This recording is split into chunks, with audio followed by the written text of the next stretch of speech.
বর্তমানে তোপচাঁচি লেকের দিকে যাচ্ছি। এখনো যেতে আমাদের ঘন্টাখানেক সময় লাগবে। সকলে এই বন জঙ্গলের পথ ধরে একটু এগিয়ে যাচ্ছি।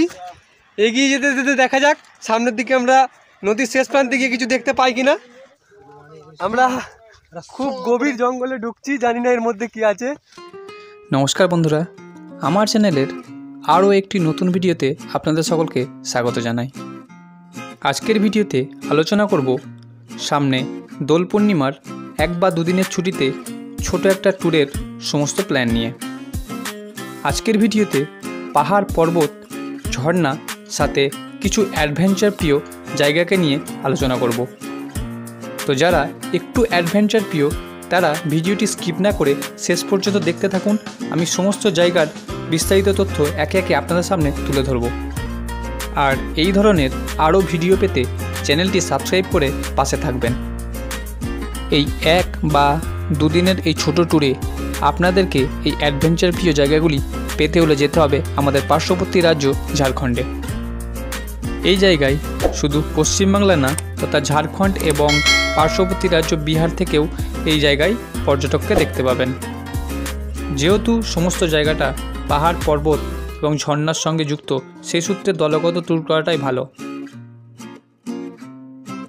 আমরা এক বন্ধুর গাড়িতে দলগত ট্যুর করেছিলাম। গাড়ি থাকার ফলে আমরা সমস্ত জায়গাগুলো গাড়ি করেই ঘুরেছিলাম। সবকটি জায়গায় একটু দূরে দূরে অবস্থিত, সেই সূত্রে আপনাদেরকে অটো রিজার্ভ করলে একটু ব্যয়বহুল হয়ে দাঁড়াবে। যদি সম্ভব হয় নিজের এলাকা থেকে গাড়ি ভাড়া করে নিয়ে যাওয়াটাই বুদ্ধিমানের কাজ। আপনারা দেখতে পাচ্ছেন উশ্রী নদীর দুটি ধারা শীতকাল হওয়ার সত্ত্বেও খুব সুন্দরভাবে জল নিচেই নেমে এসে পড়ছে।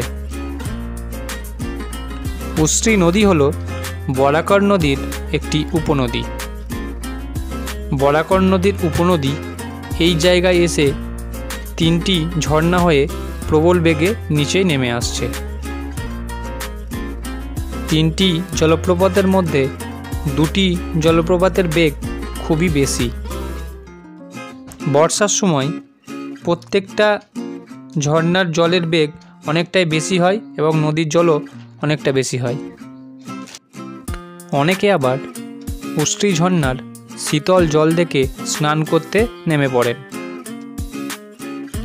ঝর্ণার জল শেষ হয়ে আস্তে আস্তে ছোট নদীর রূপ নিয়েছে, যে নদী আপনারা সকলেই পায়ে হেঁটে পার করতে পারবেন।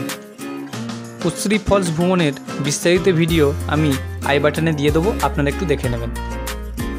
এবার গাড়িতে উঠে আমরা যাব আমাদের পরের গন্তব্যে। আমরা উশ্রী ফল পার করে বর্তমানে তোপচাঁচি লেকের দিকে যাচ্ছি। এখনো যেতে আমাদের ঘন্টাখানেক সময় লাগবে। উশ্রী ফলসের পর আমাদের দ্বিতীয় গন্তব্য ছিল তোপচাঁচি লেক, যেটি উশ্রী ফলস থেকে দূরত্ব 65 কিলোমিটার। সুন্দর জঙ্গলে ঘেরা রাস্তা দিয়ে যেতে আপনাদের খুবই অ্যাডভেঞ্চার প্রিয় মনে হবে। তবে জঙ্গলের ভেতর দিয়ে আপনাকে যেতে হবে প্রায় 10 থেকে 12 কিলোমিটার। কিন্তু জঙ্গলের রাস্তায় আমরা কোনো গাড়ি লক্ষ্য করতে পারিনি। এই জঙ্গলের রাস্তাতেই মাঝে মাঝে অনেক পর্যটক হাতির কবলে পড়েন। সৌভাগ্যবশত আমাদের বিশাল জন্তু অর্থাৎ হাতির সম্মুখীন হতে হয়নি। দীর্ঘ 12 থেকে 15 কিলোমিটার রাস্তা জঙ্গল এবং পাহাড়ে ঘেরা হলেও রাস্তা একদমই নিখুঁত। দুঃখের বিষয় হলো আমরা সমতল এলাকায় থেকেও আমাদের রাস্তা চলার যোগ্য নয়। বনের ভিতরের রাস্তা দিয়ে প্রাকৃতিক সৌন্দর্য দেখতে দেখতে আমরা ঘন্টা দেড়েকের মধ্যে পৌঁছে গেলাম তোপচাঁচি লেকে। এই তোপচাঁচি লেকের পাশেই আমরা সেরে নিয়েছিলাম আমাদের পিকনিকের ব্যবস্থা। তোপচাঁচি লেক ভ্রমণের সম্পূর্ণ ভিডিও আমি আই বাটনে দিয়ে দেবো, আপনারা একটু দেখে নেবেন।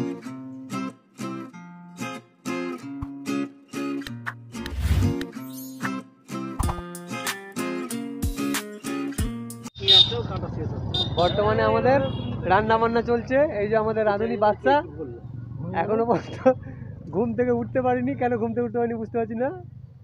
আপনাদের সকলকে প্রণাম জানালো। এই যে আমাদের সাহেব পেঁয়াজ কাটছে, আর মজিবুল কি করছে? মজিবুল কি করছিস? রসুন চাচ্ছে। একদিকে আমাদের রান্নাবান্নার কাজ চলতে থাকলো, অন্যদিকে আপনাদের সমস্ত তোপচাঁচি লেকটা ঘুরে দেখানোর পালা। পরেশনাথ পাহাড়ের পাদদেশে এই তোপচাঁচি লেকটি অবস্থিত। চারিদিকে পাহাড়ে ঘেরা এই লেকের সৌন্দর্য দেখে আপনি অবশ্যই মুগ্ধ হবেন। এই লেক এবং লেক সংলগ্ন অনেক এলাকাতেই পুরনো বাংলা ফিল্মের অনেক শুটিং হয়েছে।